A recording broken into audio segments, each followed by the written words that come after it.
Hello everybody and welcome to Vivid Collectibles. My name is Danny and tonight I'm going to be talking to you about the Queen Studios DC Comics quarter scale Wonder Woman statue.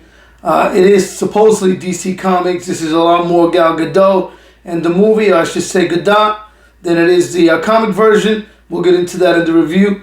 It's a great statue, one of the most anticipated statues in my collection. It does, however, have some really bad negatives about it, along with some positives, and I'm going to share my thoughts with that during the review. So this statue came with two different portraits, which turned out to be two different torsos.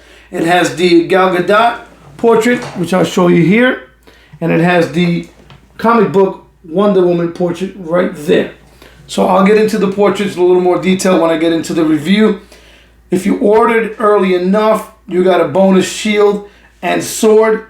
I'm not sure if that's still a bonus or if everyone's getting that. So we'll find out in the months to come if that's what's happening with this or not.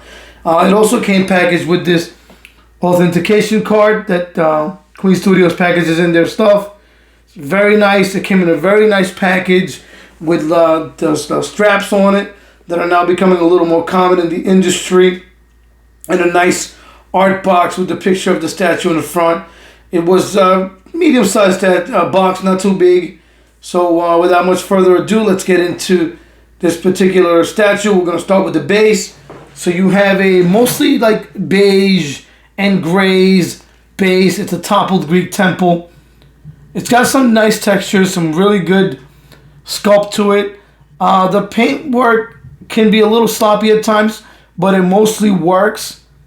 You know, in some parts it looks a little plasticky, but not egregious.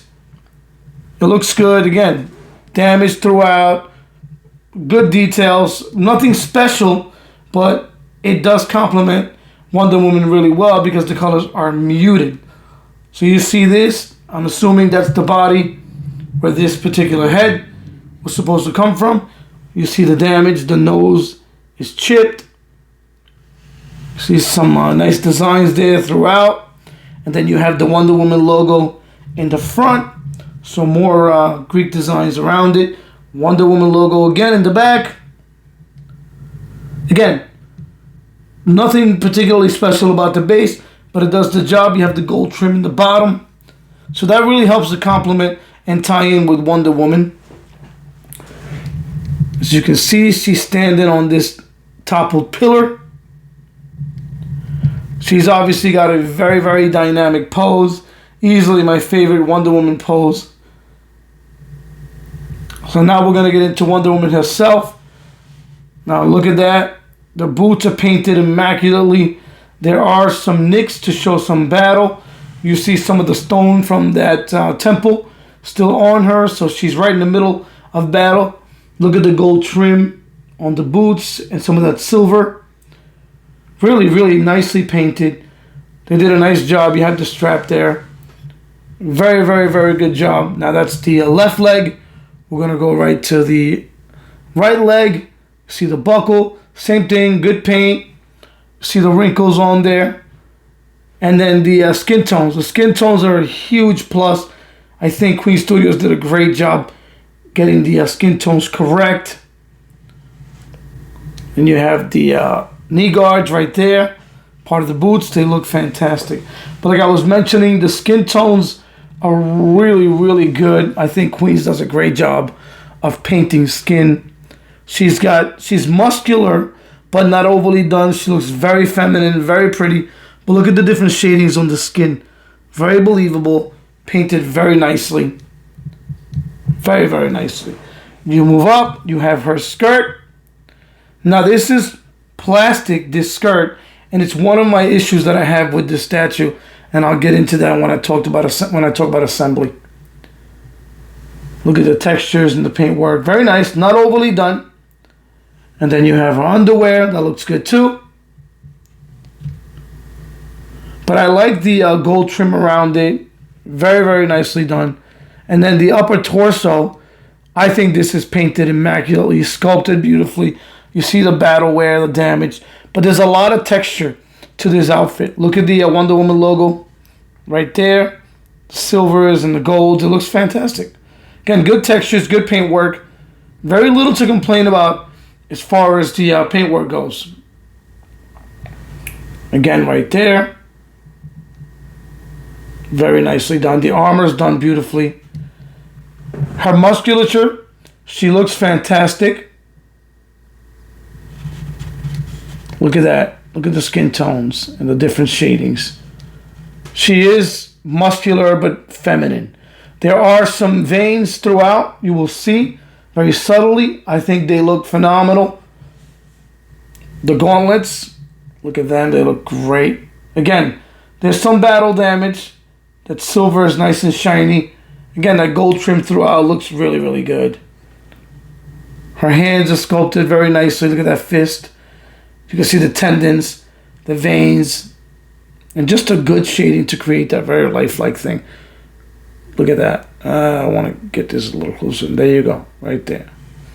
Her fingernails are done very nicely. See if I can get you a look at those. Look at the muscles right there. Very nicely done, the back of her arm. That looks very good. Same thing with this gauntlet. And the hand holding the lasso. I'll give you a better look at the nails when I get a chance to. And then the portraits. Now, the portraits are good. I would call them great, but they lack expression. So this is the Gal Gadot. Right there, the eyes are nice. They have a nice shine to them. Eyebrows are painted nicely. The lips look good. The nose is pretty. She's very soft, very feminine. So she looks really, really good. But she lacks expression. I don't like, she's basically has no expression here at all. And the hair, while it's good, it's not great. It's a little bit of a clumpy mess at times. I don't think there's enough separation. I've seen much better hair than this. It's not bad, but it's not great. You have that tiara she's wearing. That looks good. Again, a nice detail, but she lacks expression. And the hair's a bit of a miss for me. This lasso was a pain to put together. You know, it's bendable, right? It's posable. And then it goes wrapped around her. So I really like the pose on this statue a lot. Now I'm going to show you what the other one looks like, the comic book version now. And this is one of my biggest misses is, so this shield has a lot of great detail. It's done really, really well. I'll show you.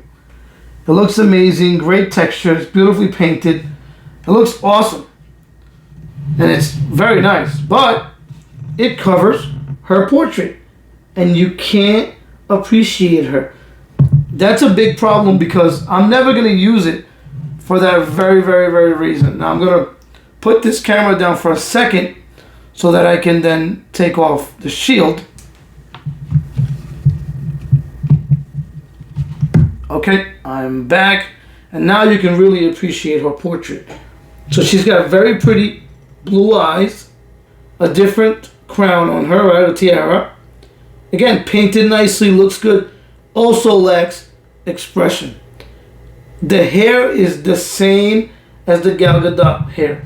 I wish they'd done something a little different with the hair. Some of the same complaints about the hair on Gal Gadot's portrait I have with this one as well.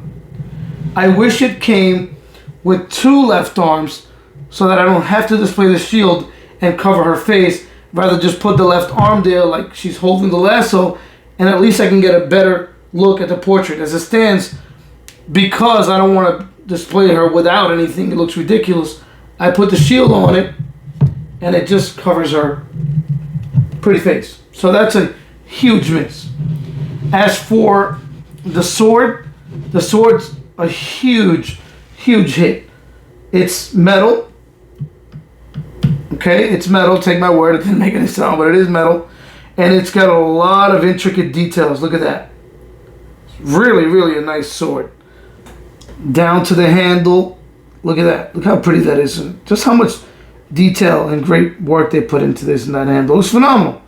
They did a great job. Again, I'll give you another look at her body. Look at the little veins, very subtle. So she's, again, feminine but muscular. You see the muscles on her neck. I think they did a lot of great things, right? They give you this stance so you can display the second torso, and that's awesome. But for me, during the assembly, this was a bit of a challenge, right? So putting her onto the base itself wasn't really an issue, right? You got to start with this foot and then slide that one in. That wasn't a big deal. But when you remove the torso, this is plastic and it doesn't always sit properly. So when you put the upper torso on, it's not that stable. And that can be an issue if you're going to move her. For me, it hasn't been an issue yet. But I thought, I don't know if they could have just sculpted this in so that everything assembles better. Maybe it would have broken during shipping. That might have been their concern because you're removing a torso and putting it on. But I think that's a bit of a miss because it doesn't really fit that well. I like the upper torso being removable because you don't have any seams on her neck, right? So there's really no seams to speak of on this statue except for when you put the torso on, and right now it's covered okay, but I had to fight to get it to look that way. So for me to swap out torsos, it's work because if she's got the lasso on, I got to remove the hands, remove the lasso, which took forever to put on, to then switch the body. Which is why my big complaint about the body is that this shield, as nice as it is, covers that portrait, which is part of the reason I got the statue. I like the comic book portrait a lot. And now I thought I would like it better than the Gal Gadot portrait, but the Gal Gadot portrait just fits better with the overall look. So when I swap it, as much as I thought I would like this, I keep going back to the Gal Gadot. But everything else is good. The paintwork is good. There's a lack of expression on the portrait. It's not as good as the prototype. I thought the prototype had more detail, more expression, especially, on the forehead area. This lacks expression, but it still represents Gal Gadot, and it looks very good considering it's polystone. The comic book one is also done well. The eyes are done really well. Everything's done well, except she lacks expression. I think the hair was a little bit of a miss, and assembling her, removing the upper part, putting the lasso together is a little cumbersome. But this is the way that I'm going to display her, with the lasso, and maybe once in a blue moon I will switch out to the comic book torso.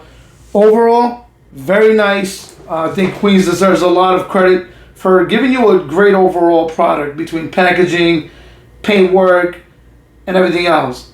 I still think this statue was overpriced. It's a quarter scale statue. It should have been a couple $100 less, especially because of all the issues that I just mentioned. Nonetheless, I hope you guys enjoyed this review. I hope you learned a little something. I guess I'll talk to you on my next video. Take care.